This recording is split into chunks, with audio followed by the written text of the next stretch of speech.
오늘 본문부터 세 번째 욥과 친구들의 논쟁이 시작된다. 친구들은 욥이 짓지도 않은 죄를 추측하며 정죄하였다. 또한 그들은 하나님 앞에서 욥은 벌레 같은 존재라고 주장하였다. 욥은 하나님의 법정에서 재판받기를 원하였다. 욥은 하나님께서 부조리가 가득한 세상의 정의를 세우시기 위하여 개입하지 않으심을 불평하였다. 그러나 하나님의 행하시는 일을 사람의 지혜로 이해할 수 없음을 인정하였다. 그러면서 욥기 저자의 의도가 담긴 참다운 지혜에 대한 노래가 소개되고 있다. 엘리바스가 욥에게 권고하다. 엘리바스가 욥의 의로움이 중요하지 않다고 주장하다. 욥기 22장. 대만 사람 엘리바스가 대답하였다. 어찌 사람이 하나님께 유익이 되겠느냐. 지혜로운 사람이라도 스스로에게 유익할 뿐이네. 자네의 의로움이 전능자에게 무슨 기쁨이 되겠나. 자네의 행실을 온전하게 한들 그분께 무엇이 유익할까. 하나님께서 자네를 책망하시며 신문하시는 것이 자네의 경건함을 인함인가. 난 그렇게 생각지 않네. 오히려 자네 죄가 너무나 크기 때문이 아닌가. 욥이 지었을 것이라고 생각하는 죄목들을 나열하다. 형제의 물건을 까닭없이 저장 잡고 헐벗은 자의 옷을 벗기지 않았는가. 목마른 자에게 물을 주었는가. 배고픈 자에게 음식을 주었는가. 그러면서 권세를 가지고 땅을 차지하고 거기서 귀한 채 하며 살지 않았나.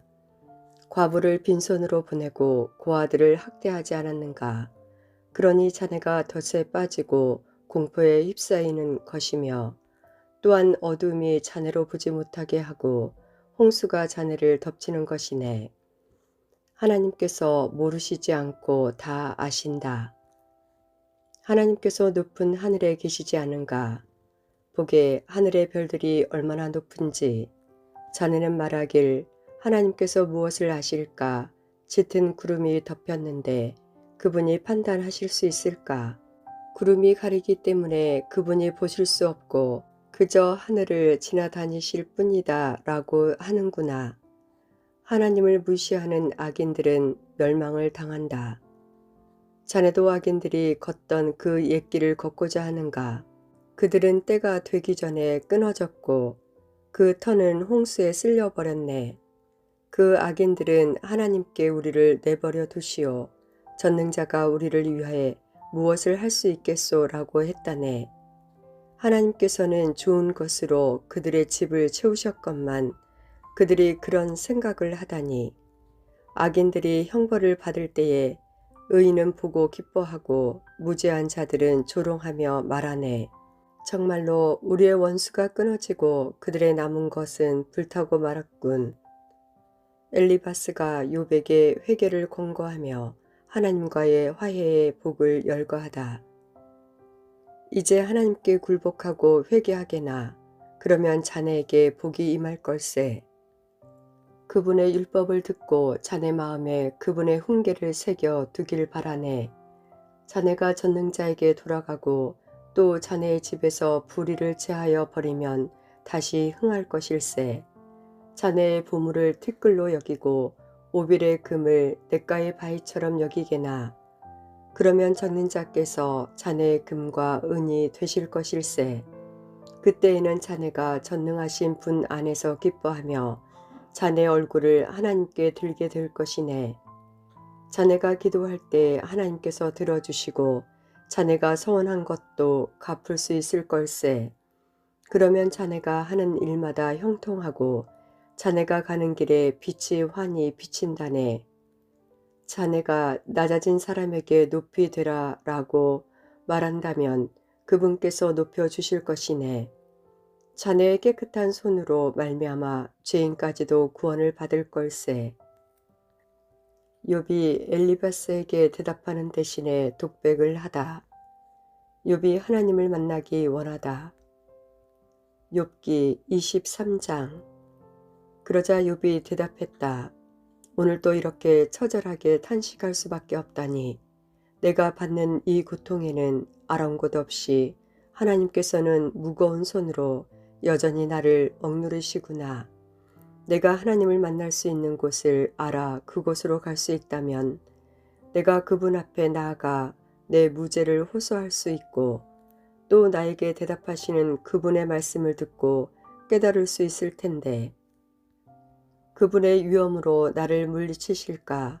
아니야. 그분은 내 말을 들어주실 거야. 내게 아무런 잘못이 없으니 그분께 떳떳하게 말씀드리면 내 말을 다 들으시고 나서는 나의 무죄를 선언하실 거야. 그런데 내가 앞으로 가도 그분은 아니 계시고 뒤로 가도 찾을 수 없구나. 그분이 왼편에서 일하시나 만날 수 없고 오른쪽으로 돌이키시나 그분을 뵐 수 없구나. 욥이 자신을 연단하시는 주권자 하나님을 경외하다. 그러나 그분은 내가 가는 길을 알고 계시니 그분이 나를 시험해 보신다 해도 나는 정금같이 깨끗할 것이다. 내 발이 그분의 발걸음을 따랐고 그 길을 따라가며 떠나지 않았다.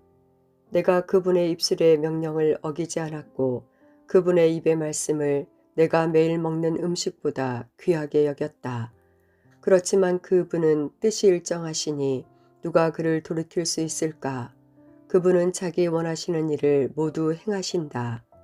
결국 그분은 날 위해 작정하신 것을 행하실 것이다. 그분에게는 그런 일들이 많다. 그러니 내가 그분 앞에서 떨고 생각만으로도 그분을 두려워하는 것은 당연하다. 하나님께서 내 마음을 약하게 하시고 전능자께서 나를 떨게 하셨다. 내가 무서워 떤 것은 어둠 때문도 아니고 흑암이 나를 덮은 탓도 아니다. 욥이 약한 자들의 형태를 고발하며 하나님의 심판의 때가 언제냐고 탄식하다. 욥기 24장. 어찌하여 전능자께서는 심판하실 때를 정하여 두지 않으셨나? 어찌하여 그분을 섬기는 사람들이 정당하게 판단받을 날을 보지 못하는가? 어떤 사람들은 땅의 경계표를 옮기고 남의 양떼를 억지로 빼앗아 기르며 고아들의 나귀를 잡아가고 과부가 빚을 갚을 때까지 소를 잡아두며 가난한 자를 길에서 밀어내니 가난한 자가 스스로 숨는구나. 그들이 들나귀 떼와도 같이 먹을 것 찾아서 메마른 광야를 헤매지만 자식들에게 먹일 것 하나 찾을 길을 없으니 그들이 남의 밭에서 곡식을 줍고 악인의 포도원에서 떨어진 것을 주울 수밖에 없다. 입고 덮을 것이 없어 밤새도록 추위에 떨고 산지의 소나기에 흠뻑 젖으며 바위 밑으로 피하는구나. 또 어떤 자들은 과부의 자식을 그 품에서 빼앗고 가난한 자의 자식을 빚 때문에 담보물로 잡는구나. 그들은 가난한 자의 옷을 저당 잡고 굶주린 자들에게서 곡식단을 빼앗아 버린다. 가난한 자들이 둘러싸인 담 안에서 기름을 짜지만 그것을 맛보지 못하며 포도주 틀을 밟지만 그들의 목은 여전히 마르다. 성읍 안에서 사람들이 신음하며 부상당한 자의 영혼이 부르짖으나 하나님께서는 그 어리석은 짓을 보지 않으시는구나. 빛을 싫어하는 자들은 그 길을 알지 못하고 그 길에 머물러 있지도 않는 자들이다. 살인자가 새벽에 일어나서 가난한 자와 궁핍한 자를 죽이고 밤에는 도둑이 되며 간음하는 자는 해가 지기만을 기다리고 아무도 날 보지 못하리라 말하며 자기 얼굴을 변장하는구나. 도둑들은 대낮에 털집을 보아두었다가 어두워지면 벽을 뚫고 들어간다. 이런 자들은 하나같이 밝은 한낮에는 익숙하지 못하다. 그들은 한낮을 무서워하고 오히려 어둠 속에서 평안을 누린다. 악인은 망하리라. 악인은 물거품처럼 사라지고 그의 산업은 땅에서 저주를 받아서 그는 포도원에 갈 일이 없을 것이다. 가뭄과 더위가 눈을 녹이듯 죽음이 죄인들을 삼켜버릴 것이다. 그 어머니도 그런 자를 기억하지 못하고 벌레가 그를 파먹게 될 것이며 그가 다시는 기억되지 아니하리니 악은 나무같이 꺾이고 만다.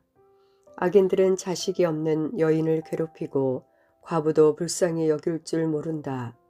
그렇지만 하나님께서 강포한 자들을 그 권능으로 끌어내시고 친히 일어나시니 악인들은 생명을 건질 길이 없구나. 잠시 약한 자들에게 평화를 허락하시는 것처럼 보여도 하나님은 그들의 길을 주목해 보시니 지금은 아주 높아진 것 같아도 그들은 순식간에 다른 사람들처럼 파멸될 것이며 곡식 이삭처럼 배임을 당할 것이다. 만일 그렇지 않을지라도 능히 내 말을 거짓되다 지적하거나 내 말이 헛되다고 주장할 자가 누구인가?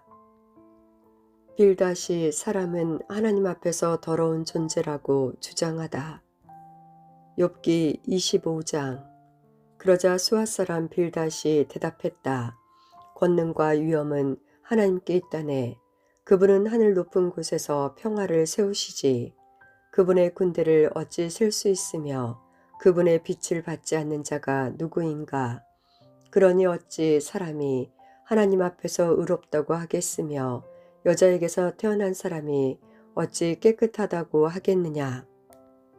하나님께서 보시기에는 달도 깨끗하지 못하고 별도 순수하지 못한데 하물며 구두기 같은 인생은 어떠하며 벌레 같은 사람의 아들은 어떠하겠는가? 욥이 빌닷에게 대답하다. 욥이 빌닷의 말을 비웃다. 욥기 26장. 욥이 이렇게 대답했다. 자네는 힘없는 사람을 잘 도와주고 힘없는 팔을 잘도 세워주는군. 지혜 없는 자를 잘도 상담해주며 통찰력을 제공해주는군. 도대체 누구 들으라고 그런 말을 하는가? 도대체 누가 자네에게 그런 말을 하라고 일러주던가? 욥이 하나님에 관하여 알고 있는 바를 빌닷에게 말하다. 죽은 자의 영혼들이 떨고 깊은 물 밑에서 사는 자들이 두려워하는구나. 하나님 앞에서는 음부도 드러나며 멸망의 구덩이도 숨길 수 없지. 그분은 북쪽 하늘을 허공에 펼쳐 놓으시고 땅을 공중에 매달아 놓으셨네. 그는 물들을 구름 속에 싸매시나 무게 때문에 구름이 터지지 않도록 하시며 그는 자기 보좌를 구름으로 가리시고 물 위에 수평선을 만드시며 빛과 어둠을 나누시네. 그가 꾸짖으시니 하늘 기둥들이 떨고 그의 권능으로 바다를 잠잠케 하시고 명철로서 라합을 산산조각 내셨지. 그의 호흡으로 하늘을 맑게 하시고 그의 손으로 날쌔게 움직이는 뱀을 찌르셨네. 그러나 이런 것은 그분이 행하시는 일의 일부분에 불과하네. 우리가 그에게서 들은 것은 속삭이는 그의 음성뿐인데 그의 천둥 같은 소리라면 누가 감당할 수 있겠는가? 욥이 결론적으로 이야기하다. 욥이 자기의 주장을 굽히지 않겠다고 말하다. 욥기 27장. 욥이 계속해서 이렇게 말했다. 내 의를 앗아가신 하나님의 사심과 내 영혼을 괴롭게 하신 전능자의 사심을 가리켜 맹세하네.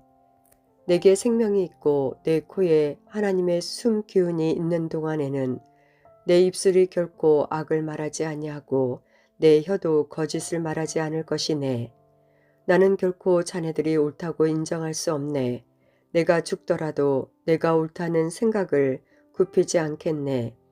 내가 나의 의를 굳게 붙들고 놓지 않을 것이며 내 양심에 스스로 책망함이 없을 것일세.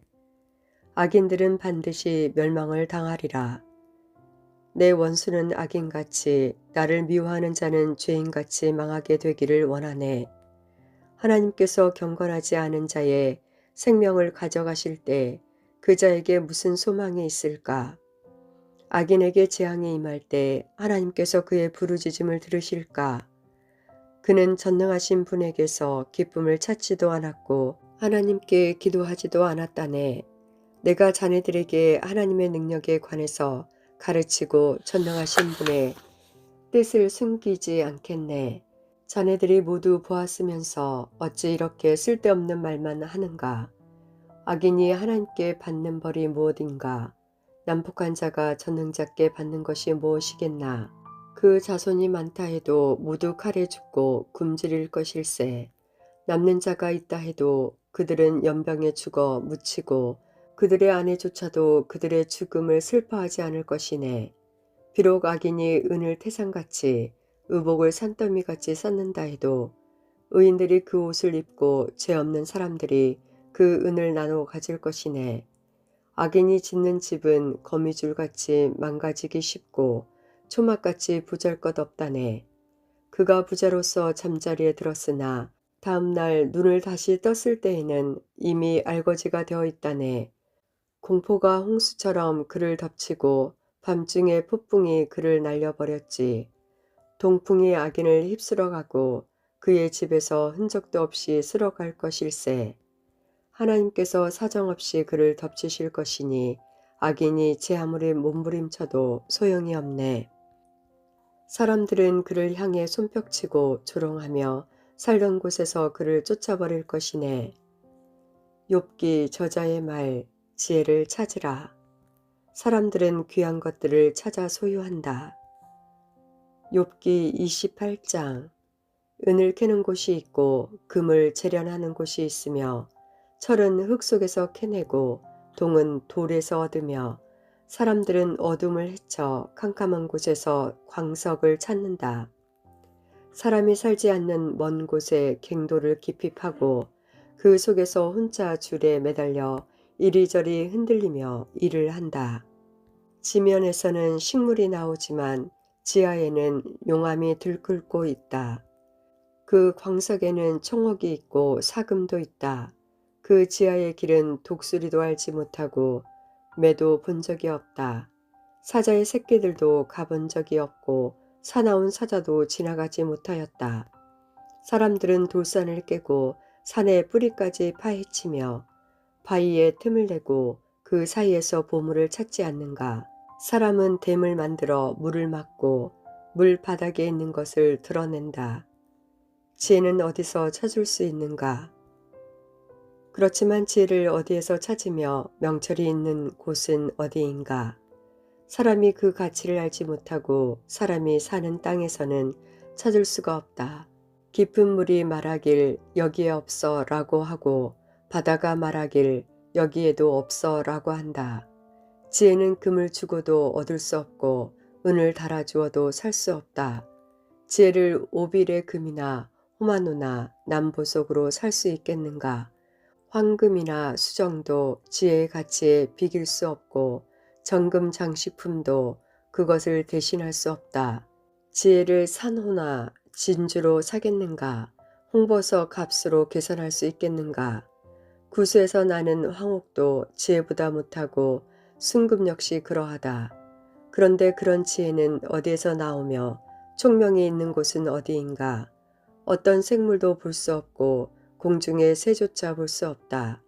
멸망과 사망도 우리 귀로 지혜에 관한 소문을 들은 적은 있다 라고만 말한다. 지혜가 있는 곳은 하나님만이 아신다. 오직 하나님만이 지혜의 길을 아시고 지혜의 처소를 아신다. 그분은 땅끝까지 보시고 하늘 아래 모든 것을 살피시기 때문이다. 하나님은 바람의 무게도 재시고 물의 분량도 측량하신다. 그분은 비에게 명령하시고 번개에게 갈 길을 지시하신다. 그때에 그분은 지혜를 보시고 기록하셨고 적용하시고 또한 시험하셨다. 하나님께서 사람에게 이르셨다. 주를 경외함이 지혜며 악을 떠나는 것이 총명이다.